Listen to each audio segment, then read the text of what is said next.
This KFAN podcast is sponsored by Builders and Remodelers, exclusive Twin Cities provider of Elements Windows. Get the highest quality windows at unmatchable value. Visit buildersandremodelers.com for more details.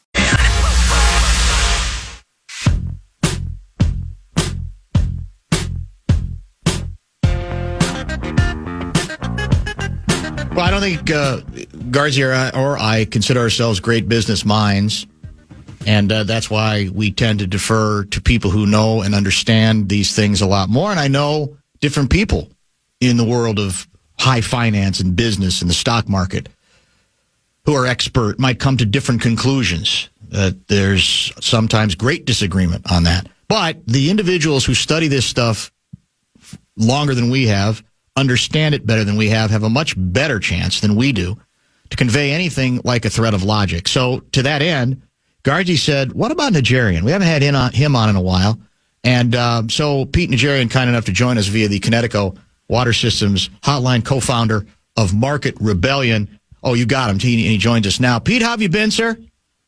I'm doing fantastic, Dan. Love listening to you guys. I'm down here. I think Louis is probably not too far away from where I am right now. It's like a colony. Do you guys have like your own little colony down there? Oh, sure. It's an all-Minnesota colony, man. I mean, you get on the West Coast, it's all Minnesotans. Everybody else on the East Coast, they're all New Yorkers. Yeah. So that's just the way Florida is. That also includes Mace, Glen Mason as well. I mean, the famous... Oh, that's right. The famous condo story, as I recall it, was Mace was looking for a place down there. Lou Nanny located a spot and said, hey, I got something for you. And Mace basically took it without seeing it on the basis of Luigi's recommendation, and I think he still got the place. Well, it just shows you Luigi's got some great taste, man. He does. Yeah, there's no question about that. All right, where do we begin on this thing? It's overwhelming to a lot of us. So the rally, let's start with the rally that took place yesterday. Sure. People want to believe all is well again. The numbers were certainly dramatic. Is all well again? Are we back to where we were before all this stuff started, or is it a bit more complicated and complex than that? It's probably more complicated than that, but I will tell you yesterday what really snapped the markets that were getting crushed once again, and this has been really an ugly week, Dan. I mean, if you go all the way back to even last week, it's been really, really rough because the markets have just been slapped around left and right and always to the downside, except for yesterday with that big turn. And the big turn really happened because the fact that the president came out and he said, look, I'm willing to pause this for 90 days. So basically 3 months, right? And the idea behind that was, look, there are enough countries that are allegedly reaching out, 50, 60, 70, 80. The number never really stays very stagnant at any rate or whatever. But whatever the number is, I do believe it probably is a pretty strong number that want to come to the table, that want to negotiate. And I think that's what exactly the president was looking for. The problem is, it will take time. This doesn't just literally happen overnight. And so I think that part of it is where today people came back to reality and said, wait a minute, we think that this is going to continue to escalate to some degree, and the negotiation process is going to take some time. And that's kind of the rationale behind why the sellers just came back, because they were hoping that this could go in a very fast, unbelievable sort of a way. It's not going to happen like that. I think unless the president were to really do some extreme work with this, and I don't think that they really want to do that. I think that they really want to get what they really want, and that's going to take some time to get that done if they're going to do the negotiations on the right side for the U.S. All right. Maybe you can answer the question of what you think they really want here, because I've heard some people say, look, I'm actually with him on China. I think there has to be a significant recalibration here and a reckoning, so to speak. But I'm not getting why we're throwing out the baby with the bathwater with a lot of other countries where the numbers don't even make sense, the allegations don't even make sense. Where are you on that whole issue?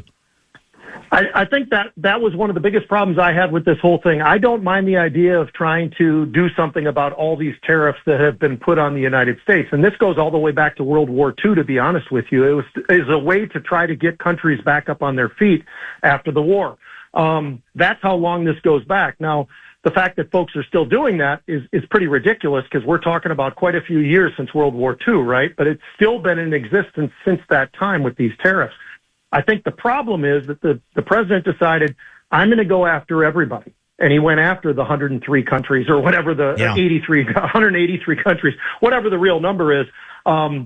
It's just an amazing thing that he said he would go big. He did go big, and I think that's the partial mistake. I think that if he would have just attacked those that really put the highest tariffs on the United States, I think that would have been something that people probably could have digested, and we'd probably not have been sold off as hard as we have been this week, and particularly the reselling today.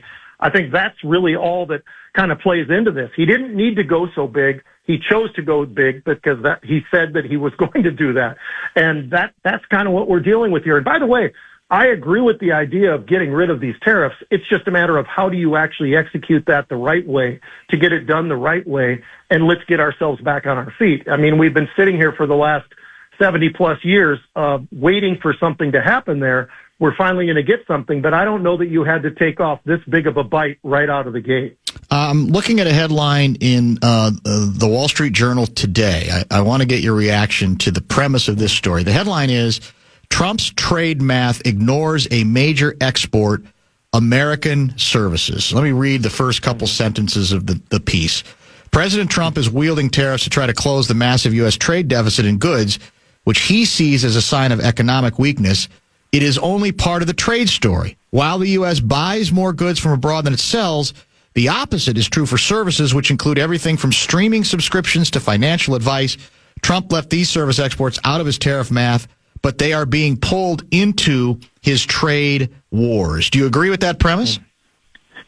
Yeah, I think so. I think that, unfortunately, the president's a very interesting guy. I'm not going to take one side or the other on this whole thing. I always try to stay somewhere in the middle. But I think that the aggressiveness of how we've approached this is probably part of the problem.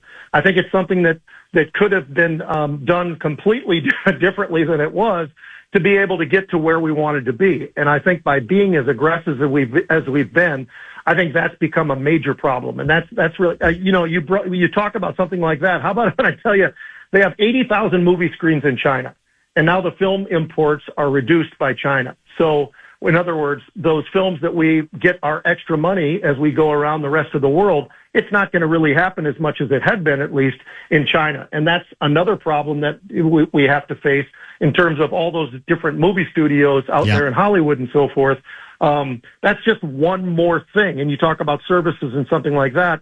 That's exactly directly where I would go. And it's really too bad, Dan, because I think that he's got the right idea. He's just going too big too fast, and I think that's the problem. It's the old, I'm going to use a ball-peen hammer rather than a surgical knife, unfortunately. And we're seeing the results on a number of fronts in that regard. So tell me, so yesterday we had this huge rally. Today, the sell-off is renewed. Dow closing down more than 1,000 points. NASDAQ sheds 4%. So is this about the idea that the China part of this, the China trade war, is sinking in? Why did the markets respond so differently today than they did a day ago? Yeah, I think that the problem is partially directly at China itself, but I think that folks are really starting to actually take this in and digest the idea that this doesn't happen overnight. And it's one of the things that I've said. I've been doing a lot of different shows and TV things and so forth, and I think that the reality is anybody that thought this was going to happen just an overnight sort of a deal, that was an overnight dream. There's no way. It's really more of a nightmare because this is going to extend out in time. And I think that was the reality that hit today. People started really giving this a lot more thought. We started off not so bad at the beginning of the day, and then it just sort of cascaded down for the rest of the day. So the sellers came in, and the folks, it just a huge ball rolling down a hill, unfortunately, Dan, because the biggest sellers is not mom and pops. It's not you. It's not Justin. It's not me.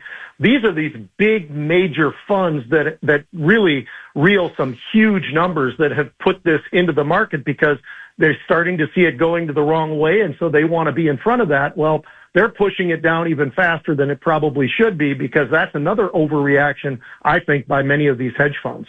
Financial big knocker Pete Najarian joining us on The Fan. We're going to have a 520 Sports Fix coming up. Dr. Dan's inbox will be open before we are done as well. So what is your best advice to people who have seen, obviously, their 401ks take a significant hit, maybe with some rally yesterday, but a significant hit overall? What's the average rube supposed to do, that has followed the advice of folks like you over the years about, holding on this money, putting in another account, the whole bit, to set yourself up for later? Yeah, I'm a big believer in a lot of the things that Warren Buffett stands for as well, and I give him a lot of the credit for being one of the greatest investors I've ever seen, and that is not getting emotional about it. You don't sell when things are going down. You sell when things are going up, and you buy when things are going down. You buy when there's blood in the streets. It doesn't mean that you start buying now.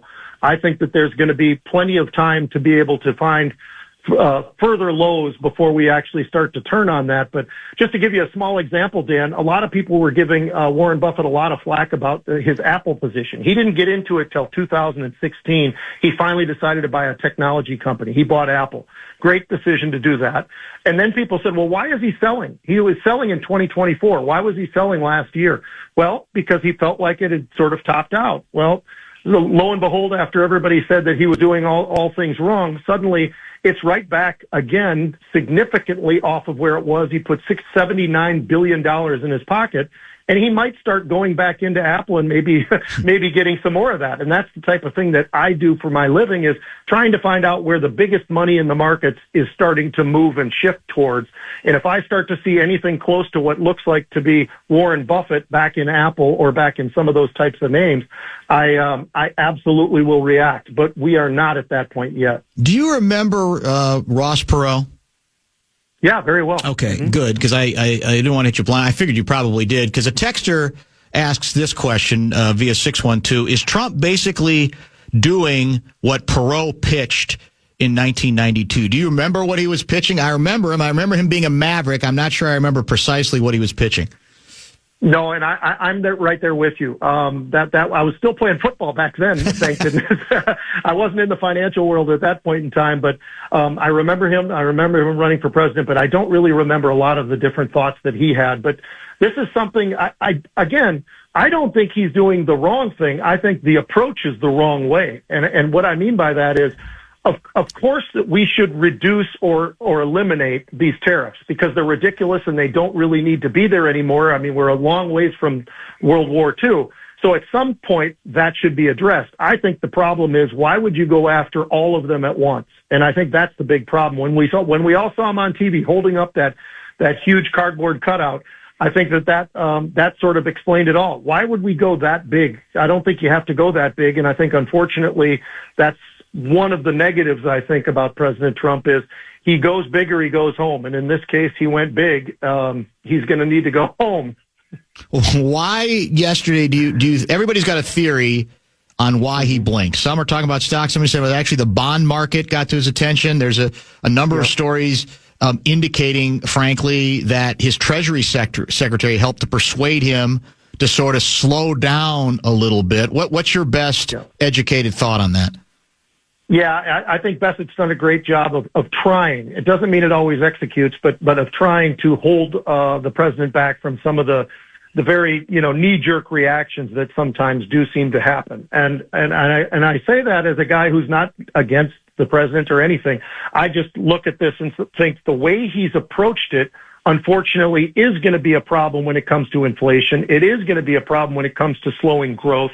And those are things that I think a lot of the American public is really looking at each and every day, and they're trying to figure that out because inflation has become this big word. Now, so far, so good in terms of inflation. It's been coming down. We're going to get another number tomorrow, the PPI number. That's going to show us probably that inflation has come down even a little bit more. But the problem is employment, and are we going in the right direction right now with the economy? And I think this is going to put a bit of a bump in the road in terms of the economy.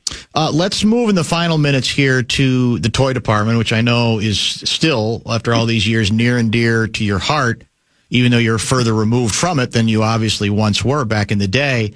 There's an ongoing debate that's broken out. It may now be moot because of some comments that we've gotten from the athletic director and the University of Minnesota. But an ongoing debate about, in the wake of the decision to dismiss the men's basketball coach, bring in a new one, on the viability at this point at a clearly historic, highly revered arena called Williams Arena. So, I have been somewhat agnostic on this issue.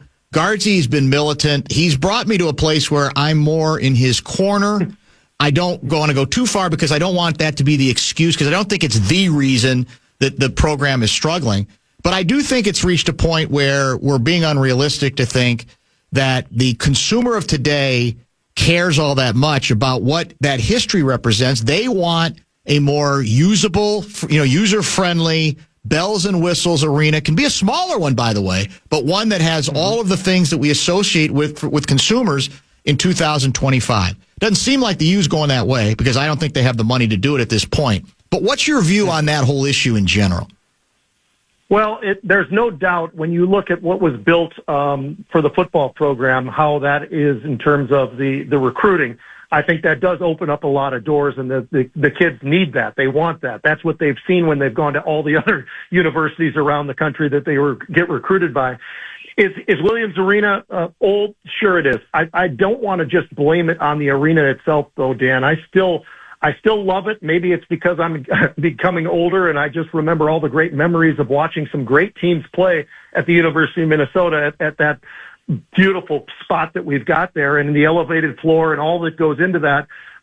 I'm a big believer in that, but I don't think that that's really the way the 17 and 18-year-olds are looking at it. I think the 17 and 18-year-olds, they want the biggest, the baddest, and everything that they can possibly get. They want all the different sweatshirts and different shoes and everything that they can possibly get from the university. So it's a bit of a different world. I would say that we need to do that. Do we have the money to do it? Probably not.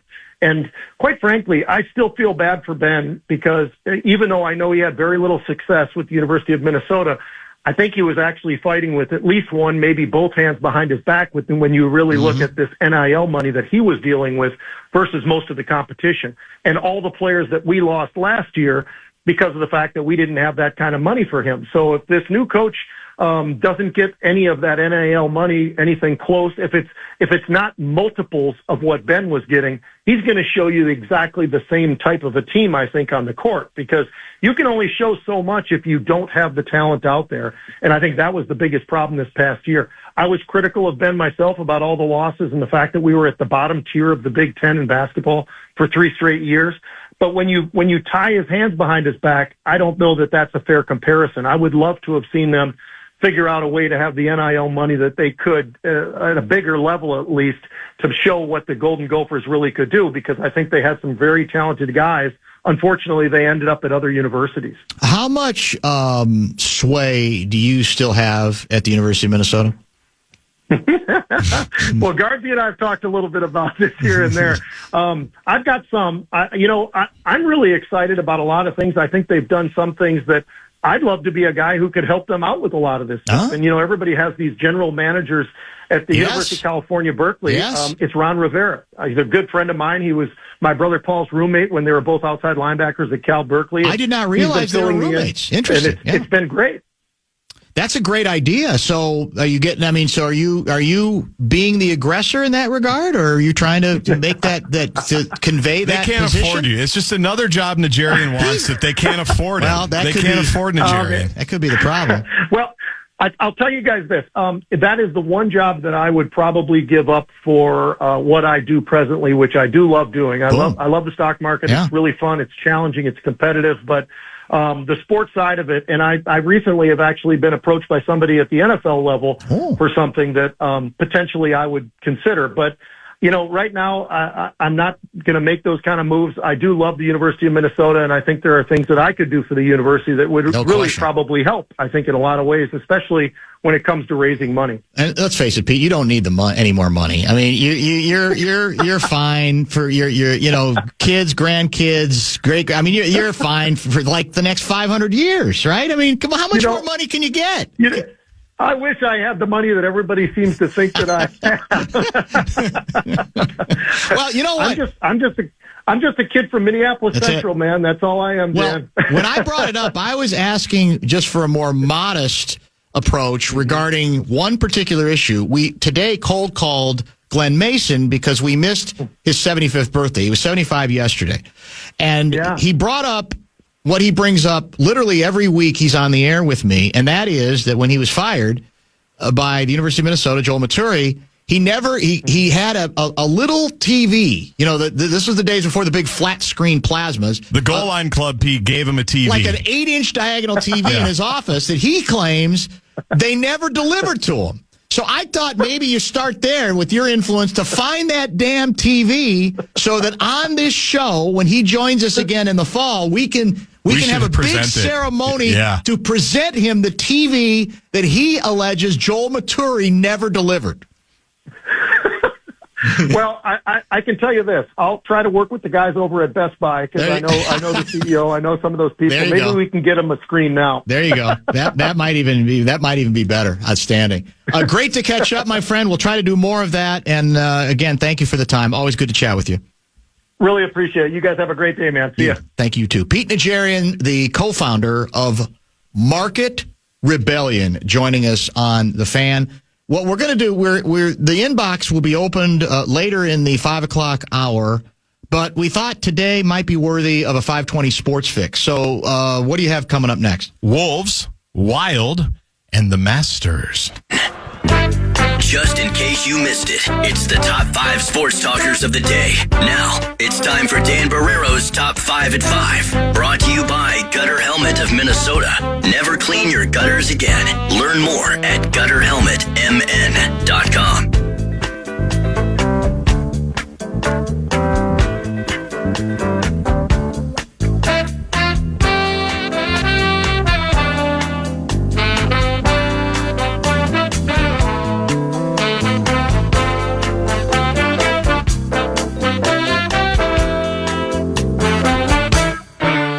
Top 5 at 5 time, and then we'll open the inbox, JG at KFAN.com, if you'd still like to get in on all of that fun. What do we have? Spurgeon flicked it back, Kaprizov darts in, left it back, Zuccarello, left circle, cross ice, Kaprizov scores! What a play! What a shot! And Kirill Kaprizov wins it in overtime! Oh, and what a point, Joe! An extra point here to give Minnesota 2 points.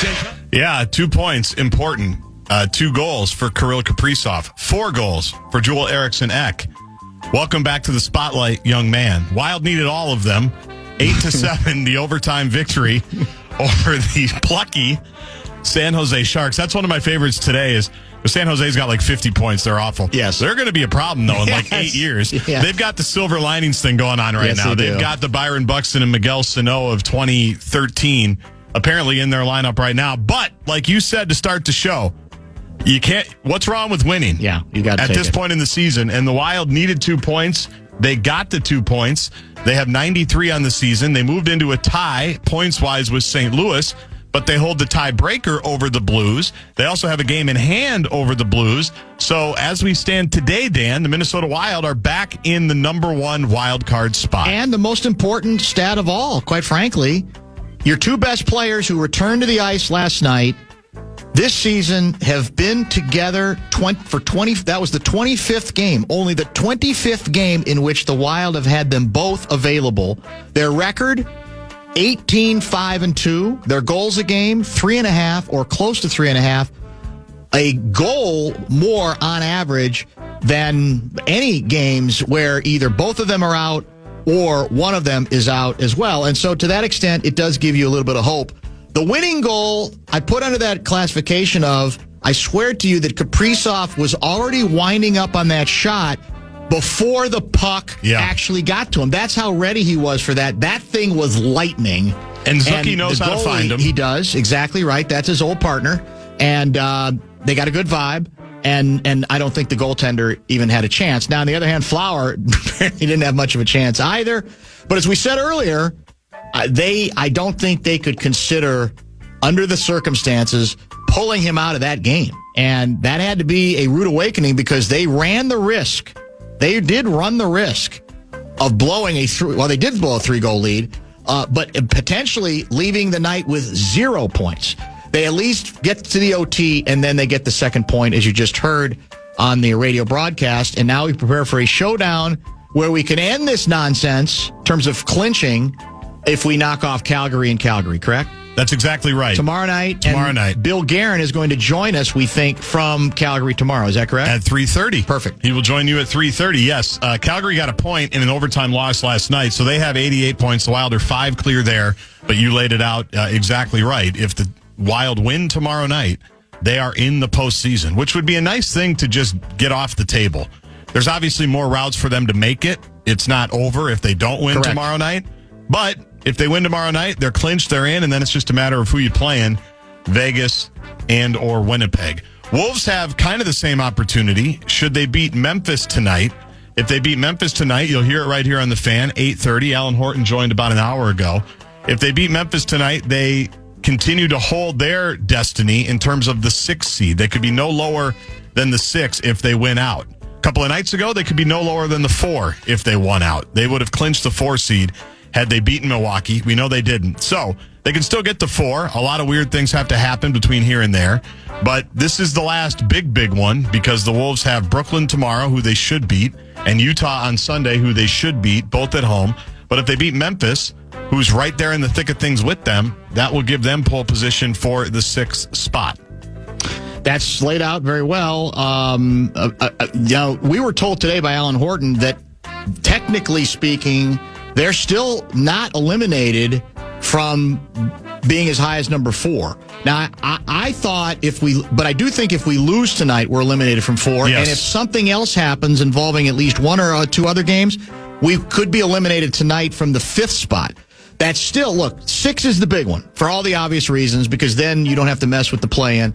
That's what matters most of all.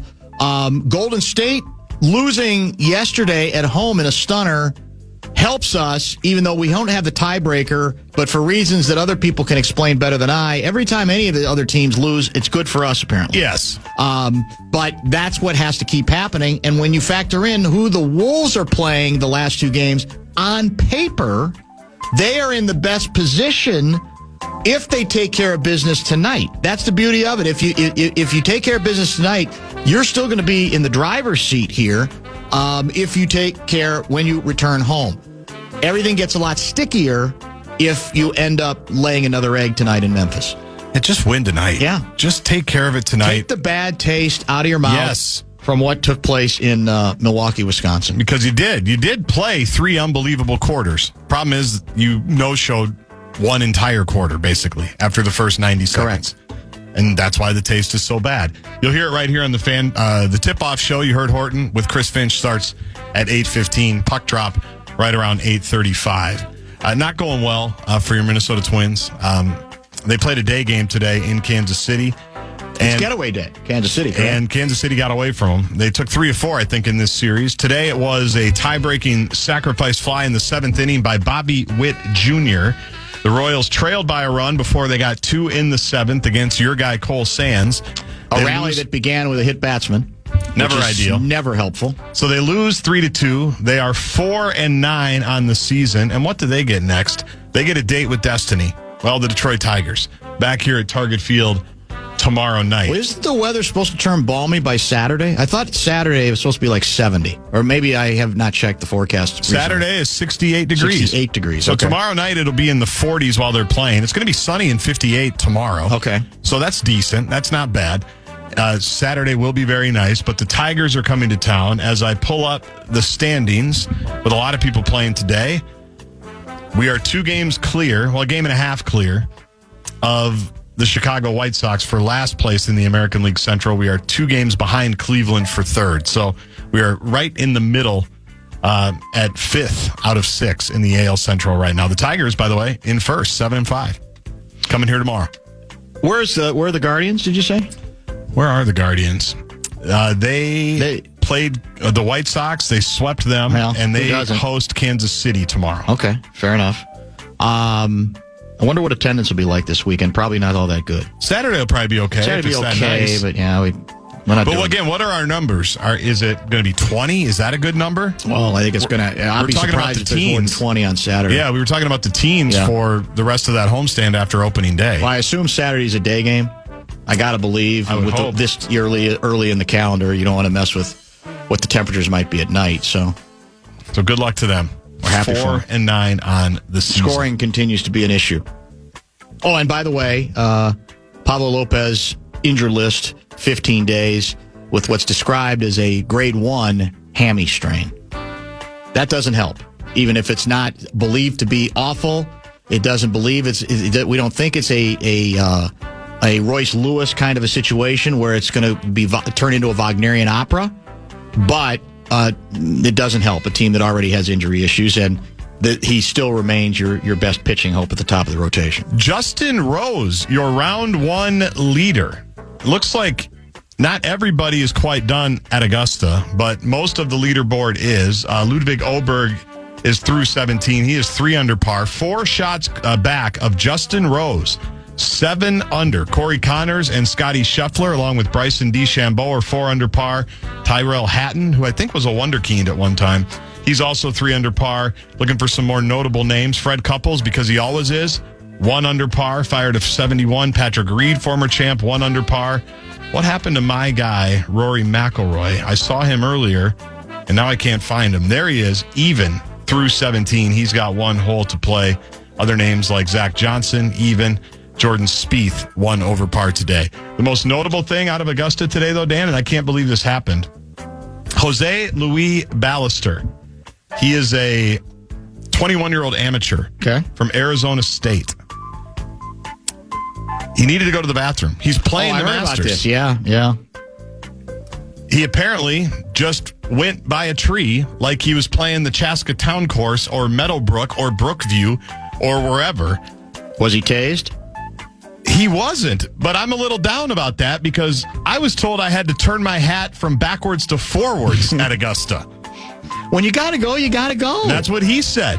I'm like, I really need to pee. Didn't really know where to go. And since JT, I assume Justin Thomas, had an issue on the green, I'm like, I'm just going to sneak here in the river, and probably people would not see me that much. Man. As Dave Wilson writes for ESPN, except they did see that much, leading to a roar from the patrons. Ballester says, they clapped for me.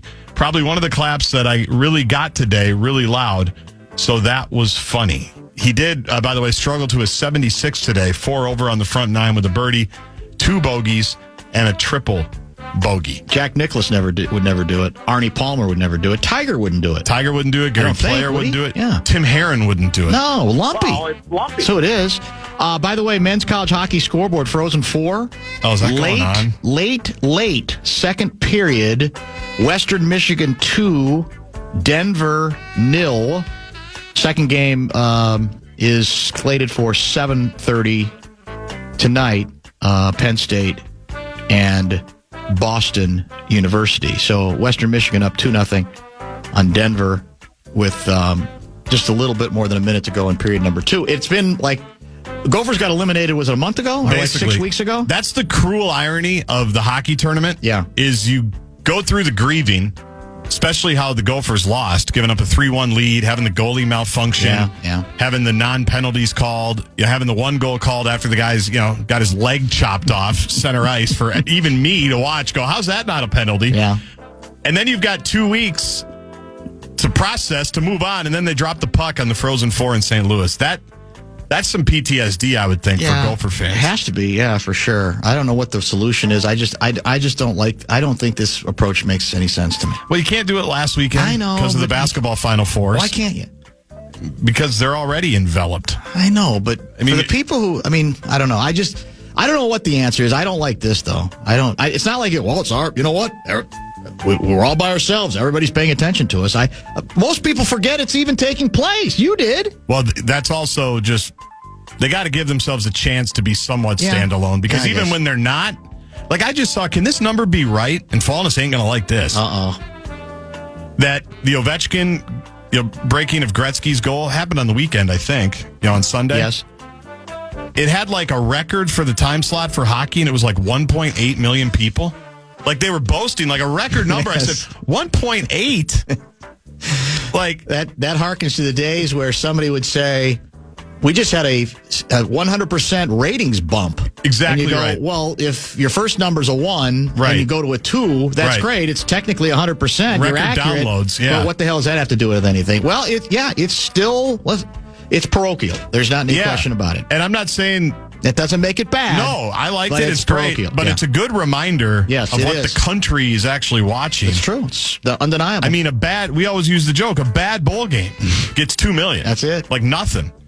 Like I don't know. A good bowl game. Right. A bad bowl game. The Duke's Mayo Bowl on January 3rd to Friday night. I bet it was 2+ million no question. people. Yeah. The Belk Bowl, that's the most famous one, was over 2 million people. Like, you put a football game on, it's 2 million. Doesn't even matter who's playing or who's not playing. But the big record, 1.8. It's like, wow.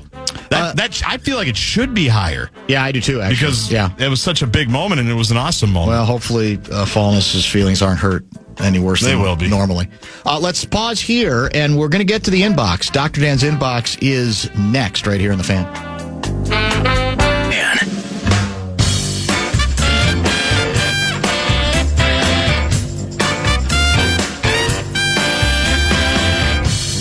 Luka Doncic's return to Dallas on Wednesday drew the largest non-Christmas NBA audience on ESPN this season. That was 2.26 million average viewers. That number seems small to me, too. Agree. But Agree. I have to take maybe that puts the hockey number in perspective a little bit, too. 2.26 million average viewers. Luka back in Dallas. That went really well for the local team, the Mavericks. The general manager who made the trade. Man. It was a nightmare. I mean, Luka finished, I think, with 45. Yep. And most of those in the first half. I think he had like 36 in the first half. He had 27 while he was still crying from the pregame ceremony. That's the other subject I wanted to get to, is that you watch the pregame ceremony, and it looks like he is about to curl up in the fetal position on the bench, right? And then the game starts, and he gets out a knife that he apparently had in his waistband, and he just starts stabbing indiscriminately at any Dallas Maverick that dared to try to guard him. He was a killer. And again, before the game, this is so disarming. He looks so human. It looks like it's really getting to him. It was a nice moment. It was, and it's all coming back to him, and there's no way he can summon up anything to play. And by the end of the game, he was taunting Luka, he was grinning Luka, he was in your face Luka, and he was, I'm going to destroy you, Luka, as well. Your guy. It's time for Dr. Dan's Inbox. We're going to face him. Get ready for it. It's inevitable. We're going to play him. I know. Jason Kidd comparing it to the Babe Ruth trade. You love that one, didn't you?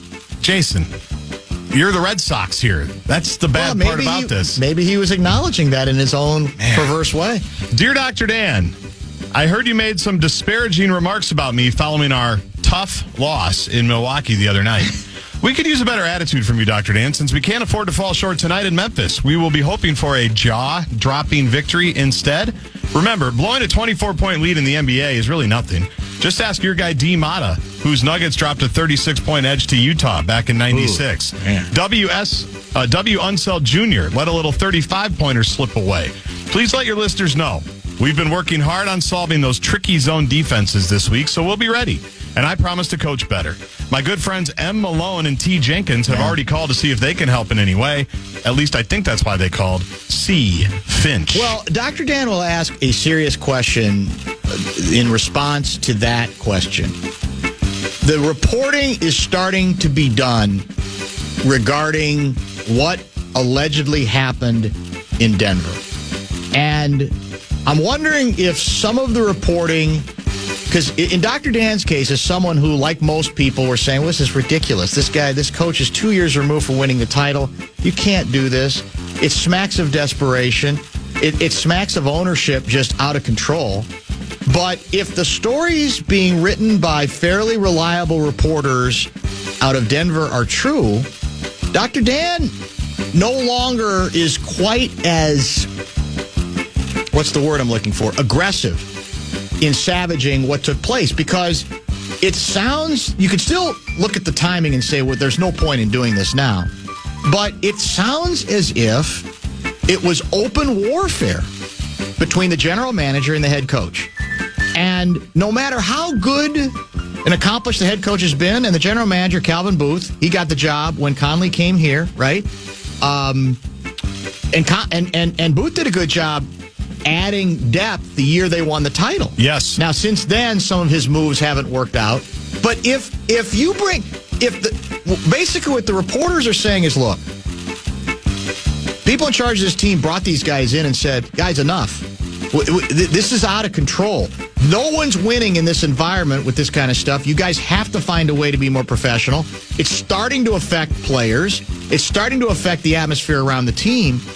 Does an ownership group or whoever's in charge, president of whatever, of the entire team, have a right to say, I warned you guys, I'm sick of it. I don't even want to take sides between the two of you right now, but we can't continually have the lack of collaboration that we have going on right now, because it sounded really bad. And to add to that, if you want to play the personality game, okay? Adelman's kid has never, I don't think, been a head coach. David, no. Correct? Right. Been an assistant here, assistant there, been around. He's got the pedigree. His dad is Rick Adelman, etc. Already, what you can see from him is he's much more of an even keel guy. Doesn't mean he's as good a coach as Malone, because I think Malone's a great coach. Yep. I would absolutely consider him here for sure. But if your whole objective is, we have to have some measure of order here. We can't lose our minds every 15 minutes. He's not a lose his mind every 15 minutes guy. Now, again, he's in his honeymoon period, but his personality, his temperament, he's built completely differently. Which Leslie is Frazier-like. Yes, I think that's true. You're comparing it to Mike Zimmer or exactly Childress. right. Does that mean it's fair to get fired when Conley was fired? My gut says no. Even if you think you're going to fire him after the season for this reason, I'd let him play the thing out. But it sounds like it was getting pretty stupid between these two guys, battling back and forth as recently as the week we started this whole slide by knocking him off in the double overtime game, where they're arguing about who's playing and whether Westbrook should be playing at all and whether my guy that I brought in should be playing instead of him, that it was that open and that festering. The other thing to watch about this whole Nuggets situation and even the Durant situation with Phoenix, because we know he's going to be traded. Yes. And Conley brought this up with you, I think, the last time. One of the times we had him on, Tim Conley. This second apron stuff, I think, had massive unintended consequences for how teams are built. No question. With the penalties for many of them unintended. Financial. Yes. I mean, you think about Denver winning a title 2 years ago, and then they basically, because of the owners, the owners didn't want to be second apron owners. And I'm sure that led to some tension. Yes. But Phoenix is in the second apron. They couldn't do a whole lot to get rid of Durant this year. Wolves couldn't really make a deal because of the second apron. So the point on the Durant thing is, first of all, the point on Denver is, how do they get better if they can't go get another expensive player because they don't want to? Right. And what does Joker think about that? And who wants Durant with his big contract for next year if they're already approaching the first apron or the second apron? Obviously ruined the Wolves, right? They had to blow up a team that was one step away from the finals last year because of the Towns deal, and they wanted flexibility. It's crazy. Yeah, no, that's all true, and I don't know if there's much stomach or discussion about revisiting the second apron and trying to moderate it a little bit, because, in the end, what the owners want is they want second aprons, because yes. Even though it might bite them in the butt in a given situation, overall they like it because it's a way to sort of keep some of the costs down, correct? Or discourage teams from being too ambitious, as in spending too much money. Let's do one more here, and then we can come back and do a couple more. All right, yeah, absolutely. This can be a quick one. It's about alignment, actually. We were just talking about alignment. I think this is a good one. Dear Dr. Dan, is M. Wexler III going to be on the show this year? I'm still not sure my GM knows what he's doing on draft day. Whoa. I need a little bit more info on some of these guys. That from Kay O'Connell. Man, that's cold. Now, did I see a report somewhere while I was gone that, at least for the record, publicly, the Wilfs denied that there's been any sort of official shift in the power sharing structure between the head coach and the general manager? Because behind the scenes, those have been the whispers, right? The whispers have been that as time goes on, KOC is wanting more power, is getting a little bit more power, even if there's no title to go along with it.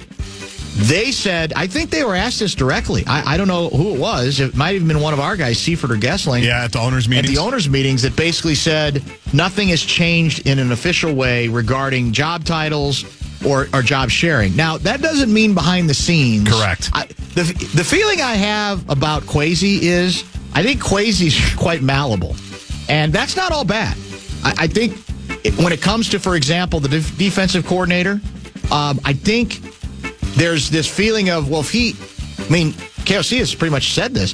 If he asks for a player, if B-Flow asks for a player, we feel pretty good about trying to pursue that player. We almost trust him as a personnel guy, right? So I think that's, and I'm guessing when it comes to quarterbacks and some of the offensive stuff, that maybe similarly, in the name of collaboration, Kwesi again is willing to defer some of that and to say, all right, you give me the reasons why you think this is the way we should go. I'll go with you. I'll cast my vote with you as well. I think it's very possible that's going on, and in fact, I think there's even some evidence that might be the case. Draft round 1, 2 weeks from tonight. Is that true? Yeah. How many Minnesotans will be making the trip? Because it's not that far this year, right? It's Green Bay, Wisconsin. Probably a lot. I got to believe we will be, in terms of, if we're not number 2 in representation, we'll be embarrassed, won't we? Chicago. Yeah. Bears. Okay. Yeah, Bears. Lions are Bears. hot. Do they travel? So we got to be top 5. Is Chicago closer to Green Bay? It is, isn't it? Is it? I have no idea. I should know and I don't. It's got to be pretty close, right? But it's got to be, we got to be right up there. The Lions shouldn't have more people there than us. Come on, man. It's just a quick flight over one of the lakes. Well, that's true, I don't know. All right, more of the inbox when we return. Man. It's time for Dr. Dan's Inbox. All right, part 2 of the inbox. Don't forget, tomorrow's program will include a 3:30 visit with the general manager of the Minnesota Wild. Dateline, he's with the club in Calgary, correct? Yes, that's why he couldn't join today. So we'll talk to him as the Wild prepare for a game that could end the drama. They could clinch a playoff berth. Now they might get hungry about the fact that we're technically ahead of the St. Louis Blues. We're in the top wild card spot. Let's hold on to that. That'll be tomorrow. Dear Dr. Dan, I've heard you talk a lot about our team the last few weeks, and I think you're missing something. We don't want to be very good right now. Why would we need to inflate our value? We learned from our next-door neighbor, G. Taylor, good teams mean buyer's remorse later. However, we've learned from previous mistakes and didn't want to say the quiet part out loud. We are perfectly fine with our team being bad right now. J. Polad.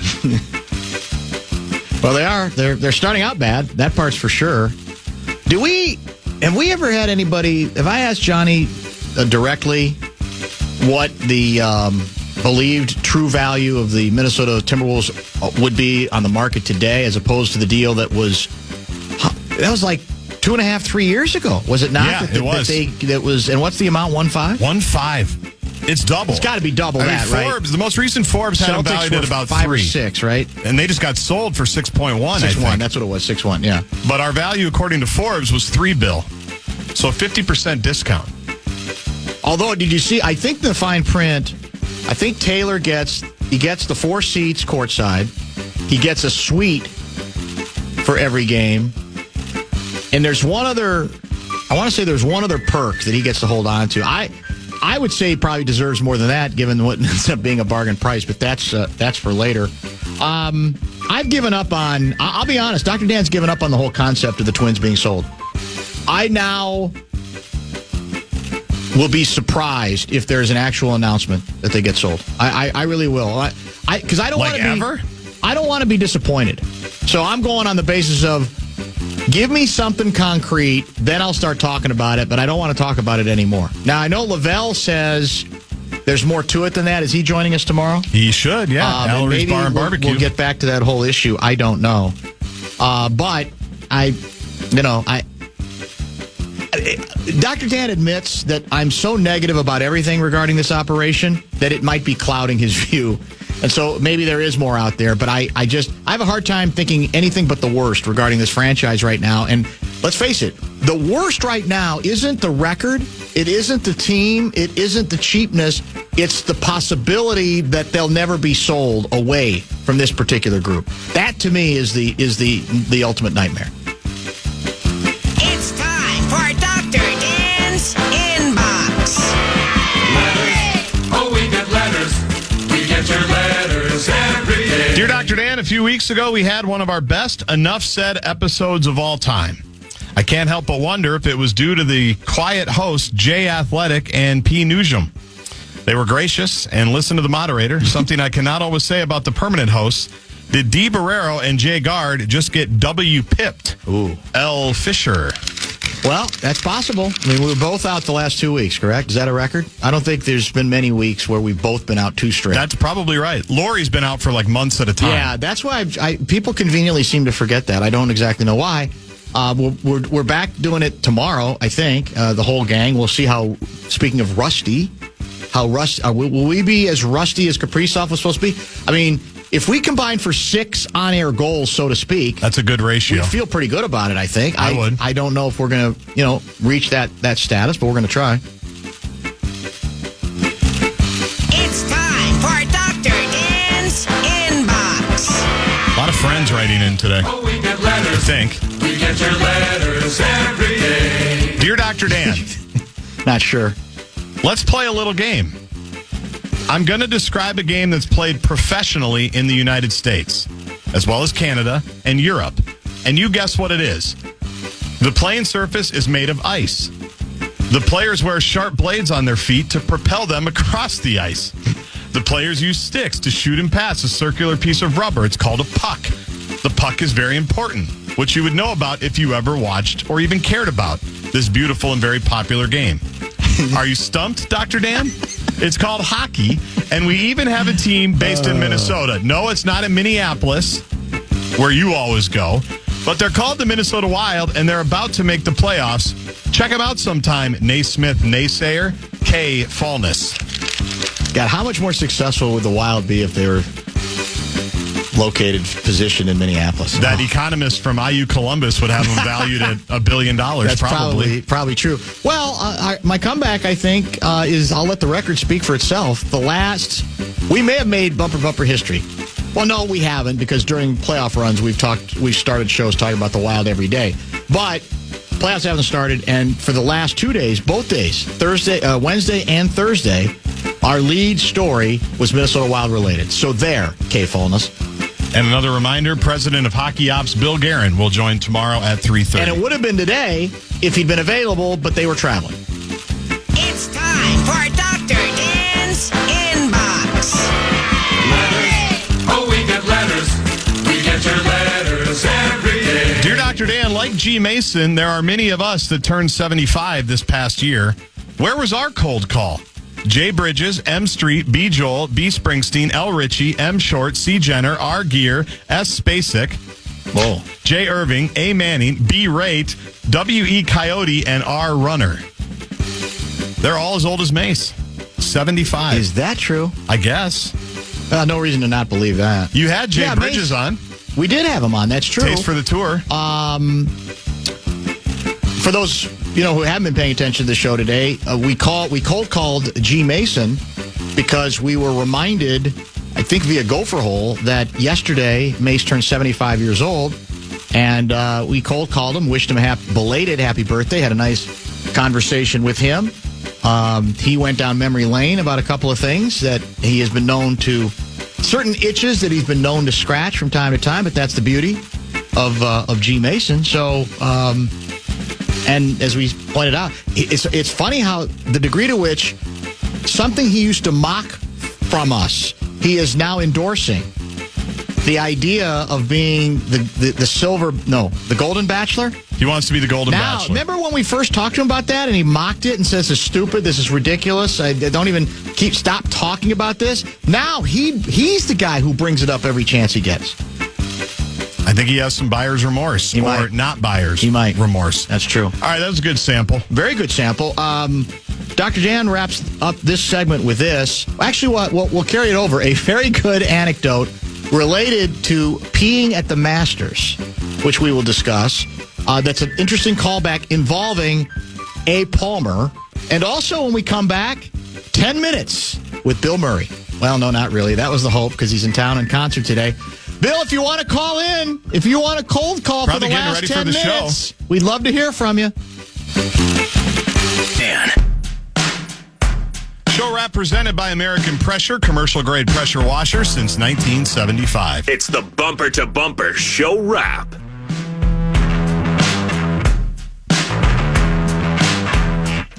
Well, technically, this isn't a Masters urine break story, but it is a PGA-related story. When you got to go, you got to go. Dan, the golf course etiquette discussion reminds me of a story from George Plimpton's golf book. After using a portable toilet at a PGA event, the door screeched loudly as a fan stepped out. Arnie was preparing to hit a shot very nearby, and he and a large crowd turned towards the guy who blurts out, "Sorry, Mr. Palmer," and steps back inside. After a few moments, he hears footsteps, and then Arnie saying, "Look, I understand, but I can't hit thinking about you still in there." Are you nuts? So the guy steps out and meekly tries to slip away, although he said he occasionally heard other fans saying, "There's the portalette guy." Classy move by Arnie Palmer.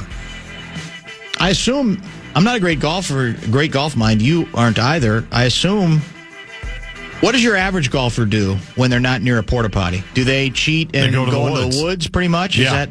Is that considered okay? As long as you don't do it on the green? Yeah, I think most adults will just hold it and wait to find a bathroom. Well, the older you get, the harder that is. It's That's true. the point. It can be dangerous. Yeah, it can be. And so, yeah, if you can find a spot in the woods where there's not a lot of people around, Yeah. men have that advantage. Have at it. Yeah. A little trickier for women. That's true. The You Go Girls that we talked about at the State Fair a few years ago. Did that device, is it still popular? Or I was think that it's kind still of around. Kind of a phase, kind of a trendy thing? fad? A fad, yeah. I'm It was wondering a if it was gift for a fad. couple of seasons. Probably was. Not sure. People can text us. Thank you, Alan Horton, who joined us from Memphis, Tennessee to preview Wolves Grizzlies, a game you can hear tonight on The Fan. The pregame show will begin on our flagship at 8:15 tonight, with opening kickoff about 8:30. Could be a little bit later because we're the second game of the national doubleheader. In fact, we're national tomorrow night, too.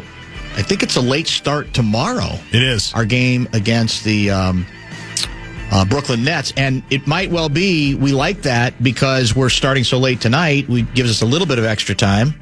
I think that's why they do it anyway. Yeah, it makes sense. The back-to-back travel when you can. gives you an extra hour. Remind me to get into the back-to-back debate if we have time tomorrow as well.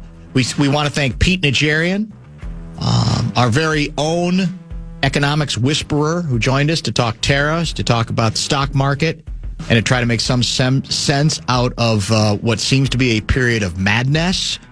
Najarian joined us at 5. We also talked a little bit. It sounds like Najarian is ready to jump back in at the U. If you give him the right title, give him the right job. Does that right job exist, though? And that would probably cost money. Right. That's why I say no one can afford Najarian. Yeah. Well, like he makes too much money on his own. Hometown discount, maybe? He might do that. I mean, he might do that a little bit. He is always... I think it's sports-related stuff continues to be his first love. Yes. I really do. He loves it. That's his passion. In any case, we enjoyed his conversation, or our conversation with him between 5 and 5:30. Inbox 5:40-ish or so as well. Tomorrow will be a busy program. I should mention tonight, Fan on Demand, followed by, about an hour of Dan Patrick, and then maybe a little bit more than that. And then, as I mentioned, Wolves-Grizzlies pregame at 8:15. Bill Guerin will join tomorrow from Dateline Calgary. And in addition, we expect visits from our old buddy Ben Gessling and Lavelle E. Neal III. Maybe we'll preview the big Twins home series. You said it's Detroit we're playing? Yes. First place Detroit. First place Detroit Tigers. And we'll get into some other stuff with Lavelle. Gessling, we'll see if there's some football stuff to catch up on. If not, we'll go in some other directions as well. That is going to be the plan. I think we're supposed to hit close to 70 by sometime this weekend. Are we done I mean, we've been known to have snow later in April. Yeah, and or May. even into May. We had a tsunami in May a few years ago. Remember that? I do. It was a very wet snow, but it was still considerable. I remember the kids in 2020 making a snow Easter bunny on Easter Sunday. And I remember it was COVID because we were at home and had nothing to do, and made an Easter bunny on Easter Sunday out of snow. The downfall of the You Go Girl was their slogan, "You're in luck." That's from Maury Amsterdam guy. It's pretty good. Who will be working the main room at Caesars in no time at all. That's not bad, actually. It's a good line. Yeah, and it's not that off color. I felt comfortable. Oh, yeah. Going with it. That's like the 13th most offensive thing that's been on the fan today. Do you know that for a fact, or you're just assuming? I'm assuming. Oh, okay. Because the Power Trip's got at least 10. Yeah, they got. PA's good for a couple. Yeah. Common usually not. Yeah, not so much. Another Dr. Dan came in. I've been accused of some bad body language before, but there are different ways to cry on the court, and sometimes our emotions cannot be contained. El Doncic. Everybody's singing his praises that he got wrong by the official. I'm sticking with my position that it's not a reach to think that there's an official or two that might not give him the benefit of the doubt when it comes to his approach with officials and getting confused about who he was mad at and who he was really talking to. And by the way, who he was offering the profanity to, because fans get thrown out of games if they do level profanity at players, and it's heard. I don't understand why it's okay for players to throw the Effenheimer around to that extent. I have no idea. Thanks for watching this afternoon. Thank you for listening this afternoon, and we'll talk to you tomorrow beginning at 3. Thank you for the memories. Thank you for the great time. We love you, Dan. Well, go Twins. Thank you for the airtime, and I'll talk to you soon.